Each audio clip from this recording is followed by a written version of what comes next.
Today we'll discuss about the fundamental unit of life. So let's start from the structure on which the information of life is encoded. It is chromatin. It's a thread-like structure that consists of DNA and protein.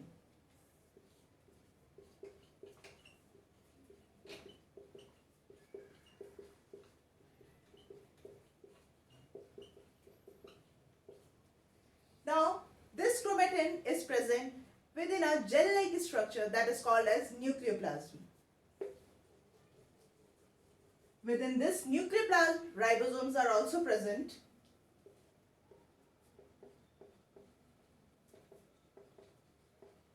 Basically, this nucleoplasm is made up of water, organic molecule, enzymes, ribosomes. Also, chromatin is present within this. And this nucleoplasm in turn is enveloped within a double layered structure that is called as nuclear envelope, and they all combinedly form nucleus. To this nucleus, to the membrane of this nucleus, there is a membrane structure which is tubular in shape, is associated. On this, ribosomes are present on its surface, and it can be of lack of ribosomes too.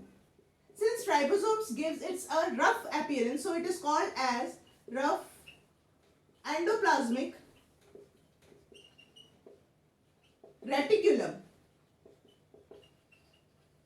And here the ribosomes are not present, so its appearance is smooth, and it is called as smooth endoplasmic reticulum.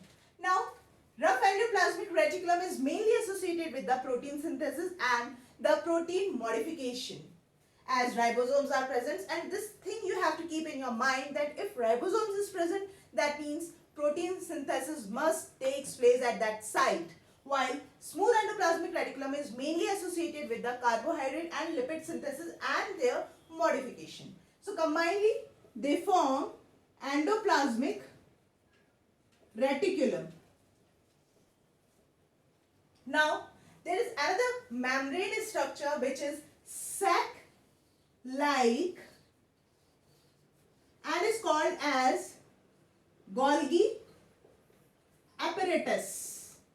It is not physically associated with the nucleus or endoplasmic reticulum, but it is functionally associated to them, as protein, carbohydrate, lipids, whatever molecule are synthesized in endoplasmic reticulum comes to Golgi apparatus, because before they reach to their targeted destination, they have to get tagged, they have to get packed up before dispatching. So here they come in the within these vesicles to this part of Golgi apparatus, which is called as cis part, while opposite to it is called as trans part. From here they enter within the lumen of these sacs, and where it get modified and tagged to further pass to their destination point. Now next is lysosome. Lysosome basically form the disposal system of cell, because all the wastage or excreta that have to get destroyed or eliminated get destroyed within this lysosome, which is having digestive enzyme. So it is the very important part of a cell. Now another one is the vacuole. Vacuole is double membrane layered organelle whose main purpose is to store water, waste material, nutrient. That's it. Now, for all these processes, some energy is required. So from where this energy comes through? It is from mitochondria. Mitochondria, an oval structure which is double membrane structure having outer membrane, and its inner membrane get folded inside. This is mitochondria. These inner protrusions are called as cristae, and in these cristae synthesis of ATP molecule, ATP as the energy currency of a cell, takes place. Also, one more important thing, till now I haven't discussed about nuclear material or genetic material other than or outside of nucleus, but mitochondria possess their own DNA having their own ribosomes, which are present within the watery environment within it, which is called as stroma. So here some DNA material are present and these dots represent the ribosome.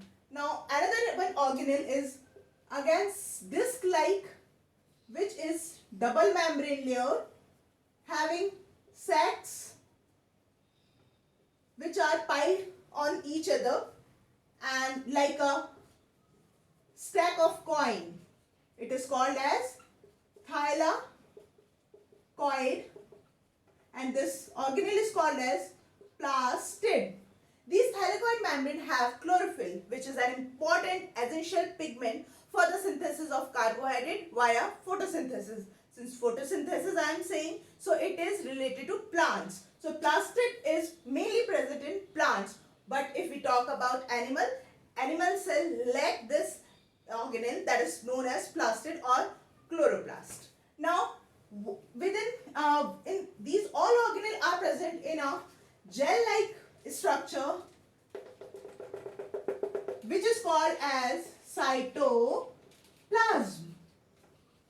whose composition is water, organic molecule, enzyme, and of course these organelle. So this cytoplasm further enveloped within a double layered membrane, which is mainly made up of protein and phospholipids.